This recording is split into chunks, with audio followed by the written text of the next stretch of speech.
Halo semuanya, balik lagi bersama dengan saya Ivan di MyTech Audio. Di video kali ini kita akan ngomongin salah satu IEM dari brand Tin Hi-Fi. Faktanya ini salah satu penerus dari seri legendaris mereka di sektor budget, yakni Tin Hi-Fi T2 kalau kalian inget ya. Terutama buat kalian penggemar IEM sektor budget yang sudah veteran.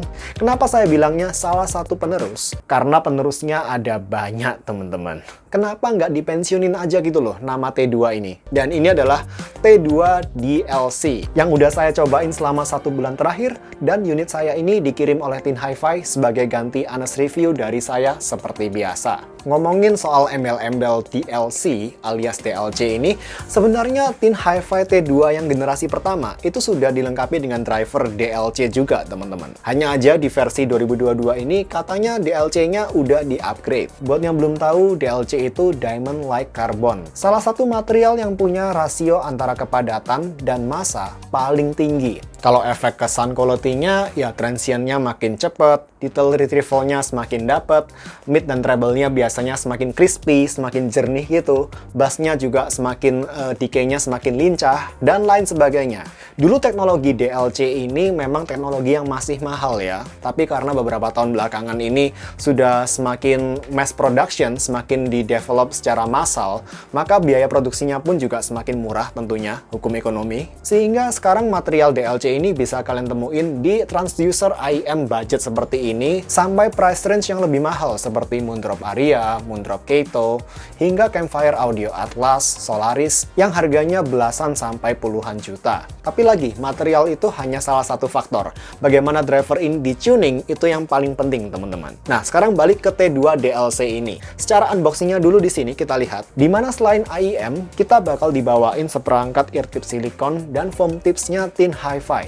Ya, familiar ya, foam tips warna biru ini seperti yang kita temuin di T2 versi awal dulu. Tapi sayangnya di sini nggak dikasih sarung atau pouch untuk nyimpen AIM-nya. Shell AIM-nya berbentuk melingkar ya, dengan material yang terlihat upgrade dari kebanyakan AIM harga di bawah 500 ribuan. Udah terbuat dari logam aluminium standar pesawat terbang. Ya, ini sudah sewajarnya. Kalau harga 700 ribuan cuma dikasih shell plastik, saya yang marah kayaknya. Dan menurut beberapa research yang pernah saya tahu juga, kalau shell dari aluminium atau shell dari metal overall, ini katanya memang bisa kasih sedikit efek reverb lebih ke audio yang kita dengerin, sehingga persepsi soundstage biasanya terdengar lebih lega juga di IEM dengan shell dari logam. Sementara untuk konektor ke kabelnya pakai sistem 2 pin, dan kabel bawaannya ini silver plated 5N 8 core tanpa mikrofon, tapi sedikit mikrofonik dan bukan yang paling lentur, malah cenderung agak kaku ya ini. Dan hal inilah yang ngebikin kabel IEM ini agak sulit melingkar di bagian telinga kiri saya. Kayak selalu atau hampir selalu nggak pas gitu lingkarannya ini. Sedangkan di kanan saya nggak merasa ada masalah, nyaman-nyaman aja. Fitnya pun di kedua telinga ini secara ear tipnya juga bisa masuk ke lubang telinga saya dengan pas, dengan normal di sini. Hanya masalahnya cuma di lingkaran di ininya teman-teman, di lingkaran sininya. Ini agak susah diubah-ubah kalau di unit saya ini. Kalau kabel ini udah nekuk dan membekas, ini susah buat dilenturin lagi. Kabelnya kurang begitu fleksibel. Untuk impedance dan sensitivity IEM ini saya tampilin di layar teman-teman. Overall T2 DLC cukup mudah di drive ya. Di HP Galaxy Note 9 saya aja, saya cuma perlu set volume ke 50%, mirip seperti ketika saya pakai Moondrop Ju saya. Dan tentu lebih mudah di drive daripada planar IEM seperti Timeless dan Tin Hi-Fi P1 Max. Untuk ngetes audionya saya nggak pakai DAP di sini teman-teman, cuma pakai dongle DAC Audio Quest Dragonfly Cobalt aja, dan pakai jacknya HP Samsung Galaxy Note 9 dan LG V30 saya. Seperti biasa, setup kere hore aja. Dan pertama, jelas ada perbedaan audio ketika kalian dengerin IEM ini pakai ear tip silikon dan pakai foam tips. Foam tips memang bisa kasih noise isolation yang ajib banget, dan memang lebih saya rekomenin kalau kalian kebiasa pakai IEM di tempat yang ramai. Tapi foam tips ini di satu sisi juga bakal ngebikin persepsi mid dan treble jadi berasa kayak lebih laid back, lebih mundur. Lalu saya merasa soal sound imagingnya, stagingnya, juga berasa nggak se-precise, se-presisi, se-pinpoint ketika saya pakai ear tip silikon. Lalu tingkat micro detail dan detail retrievalnya overall jadi berkurang ketika pakai foam tips ini. Vokal di sini berasa jadi lebih warm, meskipun agak lebih full body, lebih berbody di sini, tapi saya merasa menjadi agak over buat selera saya pribadi. Buat kalian mungkin cocok. Jadi foam tips ini kalau saya simpulkan cocok kalau kalian merasa ketika pakai ear tip silikon, kalian merasa audio dari T2 DLC ini terlalu bright. Ini bisa bantu ngeredam itu, teman-teman. Oleh karena itu, di video kali ini saya nge-review IEM ini ketika pakai ear tip silikon bawaannya, bukan pakai foam tips. Kenapa? Karena saya nggak mau mengusik aspek yang saya sangat suka dari IEM 1 ini, yakni imagingnya. Untuk IEM harga 700 ribuan, ini saya cukup surprise dengan staging di IEM 1 ini. Di pendengaran saya, IEM ini punya imaging yang cukup rapi, cukup pinpoint secara instrumen positioningnya di sini, dan bahkan saya bisa bilang ini agak 3D holographic, dimana di instrumen-instrumen yang cukup rame gitu, saya merasa instrumen-instrumennya ini berasa kayak apa ya, presentasinya agak melayang-layang gitu, teman-teman. Mungkin buat beberapa kalian pasti ngerti apa yang saya maksud di sini. Untuk ukuran IEM, ini cukup oke dalam aspek ini. Pasang aja lagu-lagu dengan special cues yang oke, seperti Hotel California-nya Eagles yang Hell Freezes Over, Love on Top-nya John Canada, Afrika-nya Toto, dan lagu-lagu lain dengan recording yang apik, bakal berasa cukup imersif ketika didengerin pakai T2 DLC ini. Tapi tentu jadi catatan teman-teman kalau aspek imaging ini aspek yang sangat subjektif. Dan jujur, saya juga udah lama nggak dengerin IEM di harga kisaran 700 ribu sampai 1 jutaan. Tapi kalau berdasarkan memori ya ini teman-teman, saya rasa imaging di IEM ini lebih oke daripada imaging di IEM seperti Moondrop Aria katakanlah. Ini lebih oke berdasarkan ingatan saya aja di sini. Teknikalitas audionya T2 DLC untuk harga 700 ribuan di pendengaran saya udah cukup baik. Detail retrievalnya di sini saya rasa juga cukup baik. Bahkan dari ingatan saya ini lebih effortless dalam hal detail retrieval bila dibandingkan dengan T2 versi yang awal dulu teman-teman. Yang signature-nya di situ lebih bright ya. Jadi sound staging di T2 DLC ini cukup open, agak lebih mentingin lebar daripada depth. Tapi depth-nya menurut saya masih cukup berasa kok. At least nggak berasa kayak terkompres, nggak sekompres beberapa IEM di harga yang lebih murah seperti Moondrop 2 katakanlah. Salah satu IEM harga 300 ribuan yang pernah saya coba yang sering banget di-compare sama beberapa IEM di harga yang lebih mahal. Dibanding CCA CRA Plus yang saya cukup apresiasi imagingnya untuk harganya, di reviewnya kapan lalu, lagi-lagi T2 DLC saya ngerasa bisa ngehasilin imaging yang lebih effortless, lebih jelas. Tapi dengan soundstage yang juga lebih ngebuka daripada CCA CRA Plus. Lalu yang membedakan T2 DLC dari IEM jagoan 300 ribuan seperti CRA Plus dan Moondrop 2 ada di kualitas timbre mid-range-nya teman-teman. Suara instrumen-instrumen di daerah mid-range dan vokal overall, saya rasa terdengar lebih natural, lebih akurat timbre-nya, lebih refined di T2 DLC ini dibanding di CCA CRA Plus atau Moondrop 2. So, teknikalitas overall sesuai harganya, ini upgrade dari rata-rata IEM yang pernah saya coba di harga 500 ribu ke bawah. Dan sekali lagi teman-teman, saya mohon maaf banget karena saya nggak punya IEM lain di range harga yang mirip-mirip atau 1.700.000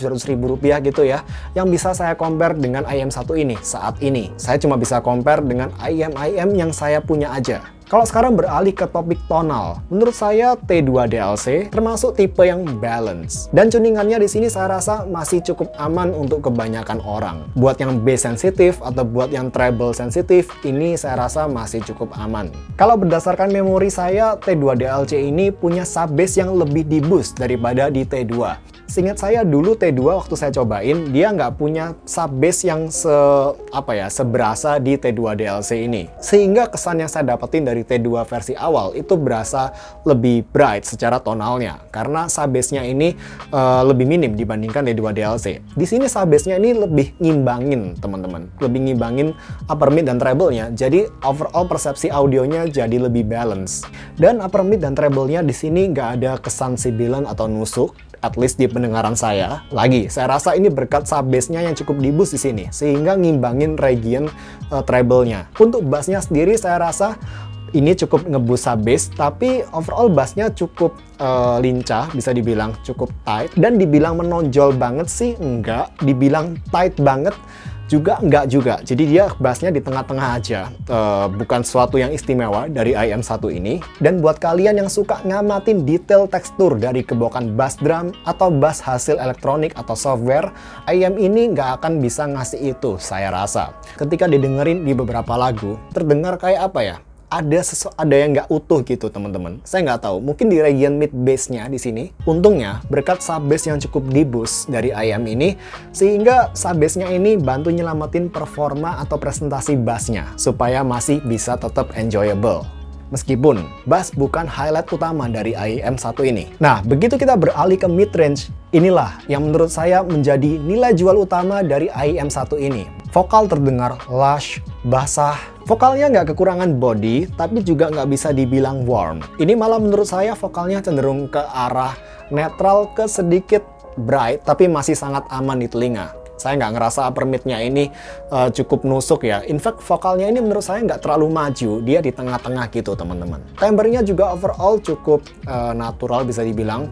Dia agak tendensi ke bright sekali lagi, tapi nggak sampai yang bright banget, yang energik banget gitu. Region sibilant seperti konsonan S dan C itu terdengar cukup rapi di IM ini. Nggak ada kesan nusuk, nggak ada kesan nggak rapi sama sekali di pendengaran saya. Tapi lagi, toleransi telinga kita terhadap region sibilant ini, tiap orang dengan orang lainnya bisa berbeda-beda ya.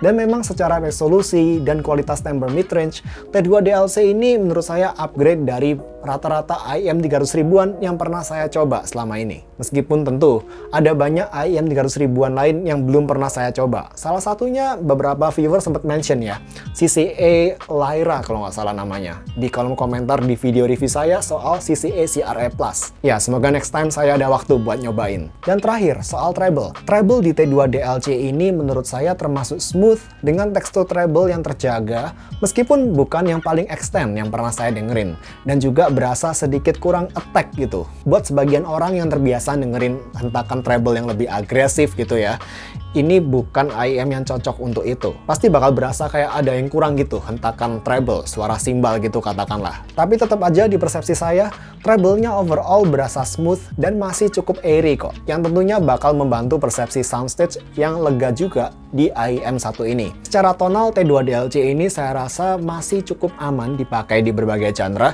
tapi saya bisa mengerti kalau T2DLC ini bakal lebih bersinar ya di genre-genre seperti funk, akustik, jazz, pop, mungkin slow rock juga. Tapi buat orang-orang lain yang suka ngamatin detail dari tekstur bass di suatu lagu, atau yang suka musik-musik EDM dengan bass yang nge-slam gitu, bakal kurang cocok. T2DLC ini mau dipairkan dengan source apa aja, menurut saya masih aman-aman aja kok. Mau yang analytical atau yang warm sekalipun.